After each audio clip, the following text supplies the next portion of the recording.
벙커원교회 수요예배 오신 여러분을 환영합니다. 벌써 마지막 주 수요일입니다.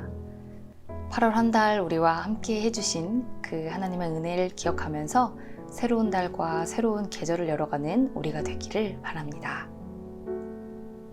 묵도하심으로 8월 30일 수요예배를 하나님께 드리겠습니다.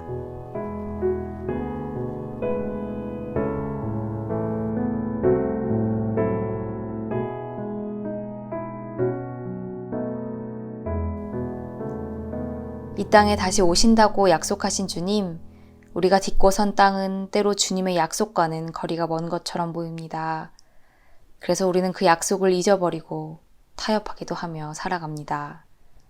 그러나 우리의 반복되는 잘못과 어리석음에도 끝까지 우리를 기다려주시는 그 주님의 은혜를 기억하면서 우리도 더욱더 주님의 약속을 굳게 붙들 수 있도록 인도하여 주시옵소서.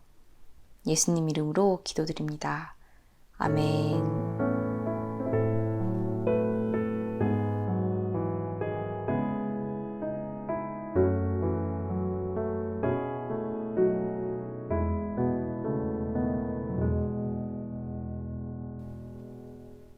함께 찬양하겠습니다.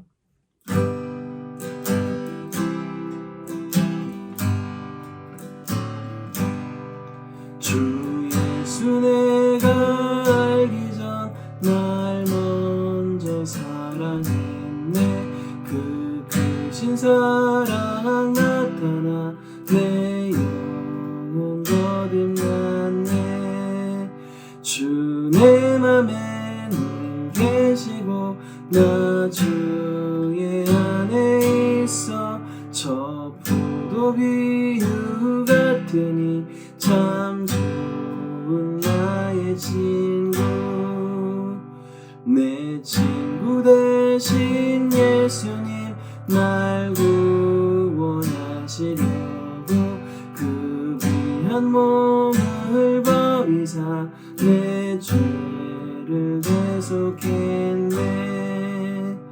나 주님을 믿으며 그 손을 의지하고 내 몸과 마음을 바쳐서 끝까지 충성하리. 내 진실하신 친구여 그 은혜 내려주사 날 항상 보호하시고 내 방패 되옵소서. 그 풍성한 참 사랑을 위능히 그늘 소냐. 날 구원하신 예수는 참 좋은 나의 친구.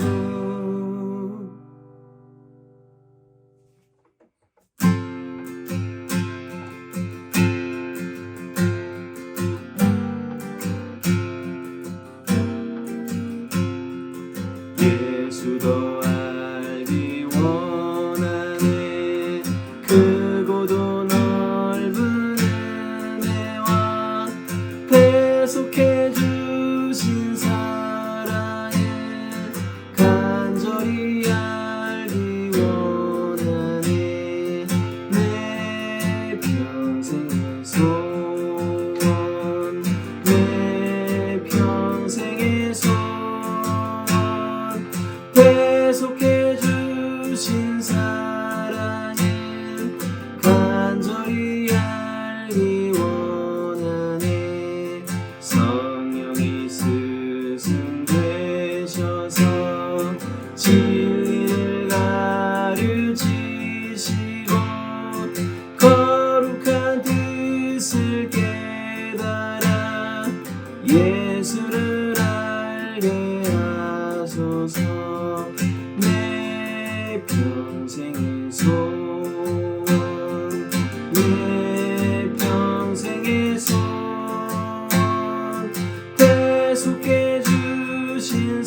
영광에 둘려 있도다.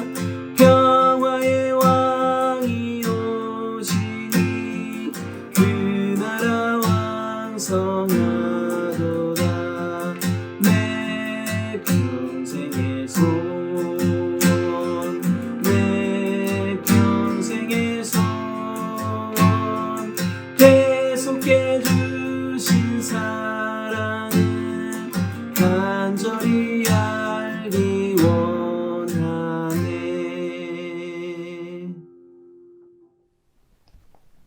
오늘 함께 볼 말씀은 베드로후서 3장 11절에서 18절입니다. 이렇게 모든 것이 녹아버릴 터인데 여러분은 어떠한 사람이 되어야 하겠습니까? 여러분은 거룩한 행실과 경건한 삶 속에서 하나님의 날이 오기를 기다리고 그 날을 앞당기도록 하여야 하지 않겠습니까? 그날의 하늘은 불타서 없어지고 원소들은 타서 녹아버릴 것입니다. 그러나 우리는 주님의 약속을 따라 정의가 깃들어 있는 새 하늘과 새 땅을 기다리고 있습니다. 사랑하는 여러분, 여러분이 이것을 기다리고 있으니 티도 없고 흠도 없는 사람으로 아무 탈이 없이 하나님 앞에 나타날 수 있도록 힘쓰십시오. 그리고 우리 주님의 오래 참으심이 구원을 위한 것이라고 생각하십시오. 그것은 우리의 사랑하는 형제 바울이 자기가 받은 지혜를 따라서 여러분에게 편지한 바와 같습니다. 바울은 모든 편지에서 이런 것을 두고 말하고 있는데 그 가운데는 알기 어려운 것이 덜어 있어서 무식하거나 믿음이 굳세지 못한 사람은 다른 성경을 잘못 해석하듯이 그것을 잘못 해석해서 마침내 스스로 파멸에 이르고 말 것입니다. 그러므로 사랑하는 여러분, 여러분은 이 사실을 미리 알고 불의한 자들의 유혹에 휩쓸려서 자기의 확신을 잃는 일이 없도록 주의하십시오. 우리의 주님이시며 구주이신 그리스도 예수에 대한 지식과 그의 은혜 안에서 자라십시오. 이제도 영원한 날까지도 영광이 주님께 있기를 빕니다. 아멘.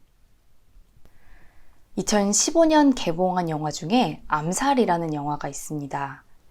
일제강점기를 배경으로 한 이 영화는 독립운동가들의 이야기와 독립운동을 하는 척하며 동지를 팔아넘기는 일본 밀정의 이야기가 담겨 있습니다. 배우 전지현 씨가 독립운동가 안옥윤을 연기하고 이정재 씨가 밀정 염석진을 연기한 이 영화는 1000만 이상의 관객 수를 동원하며 크게 흥행했던 영화였습니다. 영화 마지막 부분에는 해방 후에 독립운동가 안옥윤과 밀정 염석진이 마주하는 장면이 나옵니다. 안옥윤이 왜 동지들을 팔았느냐라고 밀정 염석진에게 묻자 밀정 염석진은 이렇게 대답합니다. 해방될 줄 몰랐으니까. 해방될 줄 알았다면 그랬겠나? 1945년 8월 15일에 대한민국이 일본으로부터 해방된다는 사실을 당시에는 그 누구도 알지 못했습니다. 그래서 누군가는 일찌감치 일본 권력에 빌붙었고 또 누군가는 독립운동을 위해 싸우다가 깜깜한 미래의 좌절에 동지를 팔아넘기는 밀정으로 변절하고 말았습니다. 하지만 누군가는 희망이 보이지 않아도 끝까지 목숨을 걸고 싸웠습니다. 많은 사람이 당시 국제 정세의 변화로 우리나라가 해방을 맞을 수 있었다라고 이야기하지만 어쩌면 희망이 없는 그 시절에도 변절하지 않고 목숨을 다해 희망을 만들어가던 그 독립운동가들 덕분에 우리가 해방을 맞이하게 된 것이 아닌가 하는 생각이 듭니다. 오늘 베드로후서의 말씀을 나누던 그 초대교회 공동체도 비슷한 상황에 처해 있었습니다. 초대교회 교인들은 어려운 시간도 거뜬히 버텨내면서 견뎠습니다.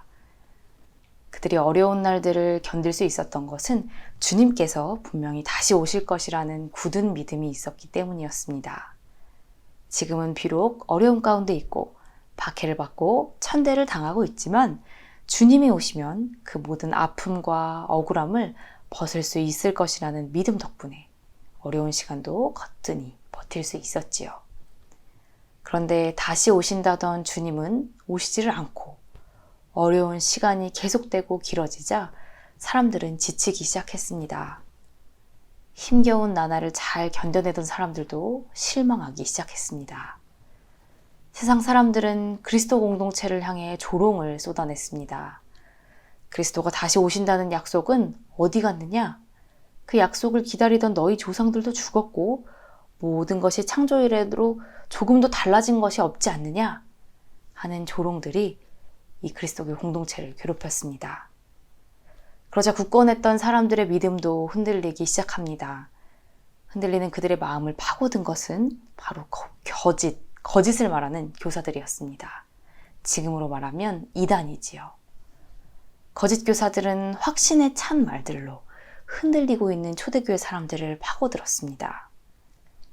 이단 전문가인 바른미디어 조미든 목사님은 헛소리를 하더라도 확신을 가지고 당당하게 말하는 사람에게 많은 사람이 흔들린다라고 말합니다.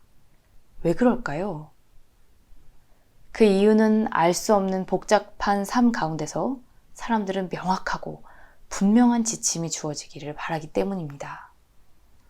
우리에게 주어진 길, 우리가 맞닥뜨린 그 복잡한 상황과 삶 가운데서 스스로를 고민하면서 우리에게 주어진 길을 고민하는 것이 아니라 간단하고 명료한 삶의 지침, 그러니까 생각하지 않아도 되는 삶의 지침들을 그냥 받아서 그냥 그것을 따라가고자 하는 유혹을 우리는 수도 없이 마주합니다.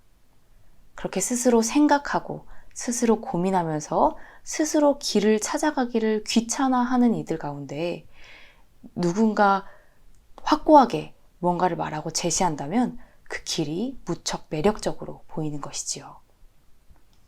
이런 마음은 이집트 땅을 탈출해 놓고도 이집트 땅을 그리워하는 그 이스라엘의 노예들, 그 종된 근성과 다르지 않습니다. 주님은 우리를 자유인으로 세우셨는데 우리는 생각하고 고민하며 스스로의 길을 선택하고 하나님께 가닿으려고 노력하기보다는 확신에 찬 누군가가 제시해주는 명확하고 간단한 지침들만 따라 살려는 그런 유혹에 계속해서 사로잡힙니다. 그러나 짧은 인간의 삶만 들여다보더라도 우리는 우리의 인생이 그렇게 간단하고 명료한 몇 가지 지침으로는 다 설명할 수 없다는 것을 알게 됩니다. 하물며 우리의 지혜와 우리의 감각으로는 다 담을 수 없는 그 하나님과 그 하나님의 뜻은 어떠할까요? 명확한 몇 마디 말로는 결코 그 하나님을 다 설명해낼 수 없고 그분의 뜻도 다 알 수 없습니다. 그러나 거짓 교사들, 그 이단들은 명확하고 속 시원한 가르침으로 늘 우리를 유혹합니다. 교회를 오랫동안 다녀도 깊게 잘 알지 못하고 흔들리며 믿었던 그 습관들을 파고듭니다. 그럴 때마다 우리는 기억해야 합니다. 우리는 몇 마디 명쾌한 말들을 붙들고서 하나님을 알게 되는 것이 아니라 온 삶을 거쳐서 이것저것 부딪혀가며 하나님을 알아갑니다. 나를 깊이 살피고 역사를 깊이 살펴가면서 또 명확하지 않는 삶과 알 수 없는 많은 일들을 겪어가면서 그 가운데서 하나님 뜻을 찾아가고 알아가고 하나님께 가까워지는 것입니다. 간단하고 명료하고 속 시원한 그 가르침들에 속지 마십시오. 하나님을 알아가는 일은 그렇게 간단하지 않습니다. 하나님은 우리를 자유인으로 세우셨다는 것도 기억하십시오.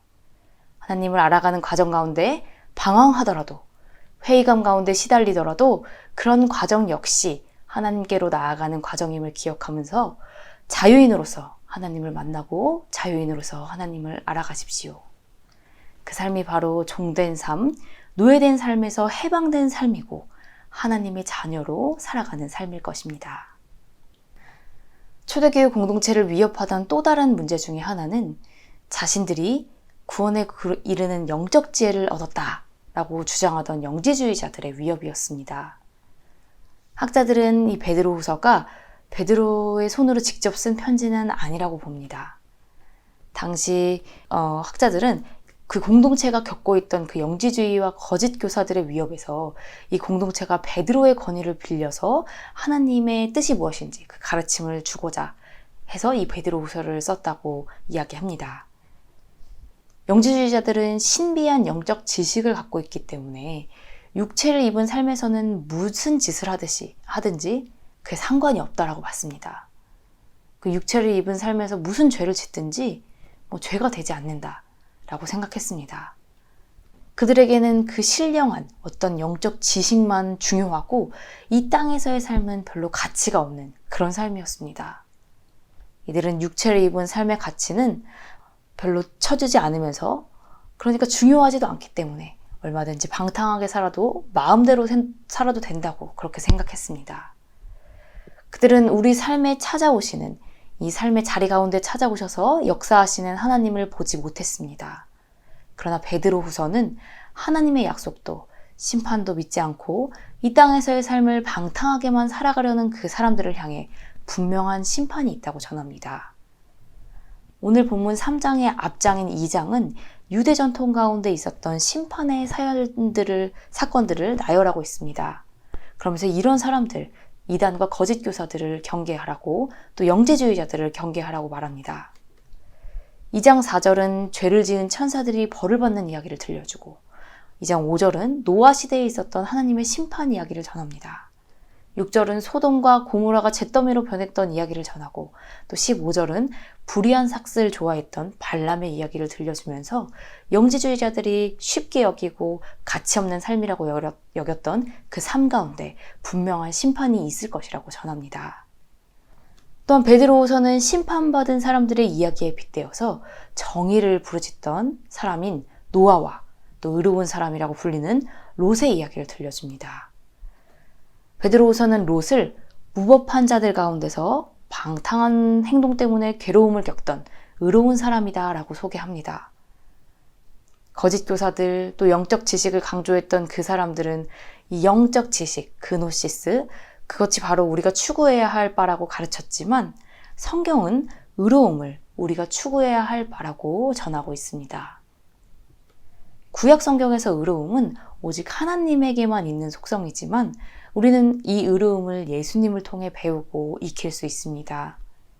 예수님은 끝까지 인간을 신뢰하셨습니다. 그 신뢰의 끝은 어리석고 비천한 십자가의 죽음이었지만 그 죽음을 통해서 예수님은 하나님의 의로움을 완성하셨습니다. 이 의로움은 어떠한 순간에도 예수님처럼 하나님의 뜻을 붙들려는 삶의 태도 가운데 드러납니다. 세상이 아무리 절망을 말하고 희망이 없다고 조롱하여도 하나님의 약속을 끝까지 붙드는 삶, 독립운동가와 같은 삶을 통해서, 또 예수님과 같은 삶을 통해서 우리는 그 의로움을 볼 수 있습니다. 불의한 세상 가운데 한계 많은 죄된 인간으로 살아가면서도 하나님이 기뻐하지 않으시는 일은 단호하게 거절하는 삶, 그리고 불의를 적당히 용인하지 않고 타협하지 않고 저항하는 그 삶 가운데서 우리는 하나님의 의로움을 닮아가는 길을 볼 수 있습니다. 오늘 본문 말씀 가운데서 가장 큰 위로가 되는 말씀은 15절의 말씀입니다. 우리 주님의 오래 참으심이 구원을 위한 것이다 라는 말씀이지요. 베드로후서는 주님께서 이 땅에 속히 오시지 않고 기다림의 시간이 길어지는 것은 하나님이 오래 참고 계시기 때문이다 라고 설명합니다. 주님이 그 약속을 안 지키시거나 주님이 없기 때문에 그 약속이 이루어지지 않고 기다림이 길어지는 것이 아니라 하나님도 우리를 기다리고 하나님도 우리를 참고 기다리고 계시기 때문이다 라고 설명하는 것입니다. 주님의 오심이 늦어진다고 해서 하나님 나라가 아직도 먼 것 같다고 해서 우리가 절망하고 슬퍼하면서 다른 삶을 찾아서 나서지 말아야 할 이유는 바로 주님이 우리를 기다리고 계시기 때문입니다. 주님은 죄인들마저도 구원하기 위해서 기다리고 참고 계십니다. 우리와 같은 죄인들이, 그리고 더한 죄인들이 주님께로 돌이킬 수 있도록, 그래서 주님이 구원하시는 그 삶을 모두가 누릴 수 있도록 하나님이 우리를 기다리고 계시다는 것입니다. 이처럼 우리의 기다림은 주님의 기다림이기도 합니다. 성경이 전하는 새 하늘과 새 땅의 소망은 완성된 형태로 우리에게 주어지지 않습니다. 우리에게 어느 날 짠하고 나타나지 않습니다. 새 하늘과 새 땅은 아무리 역사가 어두워도 해방의 소망을 품고 싸웠던 그 독립운동가들처럼 인간의 한계를 아시면서도 끝까지 인간을 품고 기다리셨던 그 십자가의 삶을 사셨던 예수님처럼 새 하늘과 새 땅의 소망을 품고 우리가 십자가의 길을 걸어갈 때 열릴 것이고 이루어질 것입니다. 성경이 말하는 예수에 대한 지식과 그의 은혜가 바로 이것입니다. 세상은 새하늘과 새 땅이 언제 오느냐고 조롱하지만 그리스도인들은 십자가와 그 은혜에 힘입어 새하늘과 새 땅의 소망을 포기하지 않고 이 땅에서 그 새하늘과 새 땅의 소망을 품고 읽어가고 그것을 끝내 완성해 나가는 이들입니다. 우리가 그 구원의 날을 열어가도록 하나님께서 우리를 기다리고 계십니다. 어두운 역사 가운데 해방의 소망을 버리고 변절하던 이들처럼 살아가는 것이 아니라 어두운 역사도 참고 견디며 해방을 기다렸던 독립운동가들처럼, 그리고 끝내 그 해방의 세상을 열었던 그분들처럼 우리도 우리를 기다리시는 주님을 기억하면서 십자가를 통해 배운 그 지혜와 은혜로 그 약속을 이뤄가고 지켜가는 이들이 될 수 있기를 바랍니다. 기도하겠습니다. 이 땅에 하나님 나라를 완성하실 것이라는 약속을 주신 주님, 그 약속이 아득할 때마다 우리는 지치고 쓰러집니다. 때로 다른 지식과 눈에 잘 보이는 약속들을 의지하고 싶어집니다. 그러나 주님은 우리로 하여금 구원을 구걸하게 하지 않으시고 약속의 삶을 고민하고 그 약속을 스스로 이뤄갈 수 있도록 우리를 스스로 선 존재로 일으키셨습니다. 이 땅이 어둠으로 가득하고 주님의 약속이 까마득한 것 같을 때마다 우리를 기다리시는 주님을 기억하게 하시고 십자가 은혜와 그 십자가의 지혜로 의로움을 지키며 우리가 살아가게 하소서. 예수님의 이름으로 기도드립니다. 아멘. 축도로 예배를 마치겠습니다. 지금은 우리에게 십자가의 지혜와 은혜를 알려주신 예수님의 은혜와 우리보다 더 오랫동안 우리를 기다리시는 예수님 하나님의 사랑과 어둠 가운데서 주의 약속을 기억하게 하시는 성령님의 인도하심이 요원한 약속에도 흔들리지 않고 의로운 사람으로 살고자 하는 모든 이들 위해 영원토록 함께 하시기를 간절히 축원합니다. 아멘.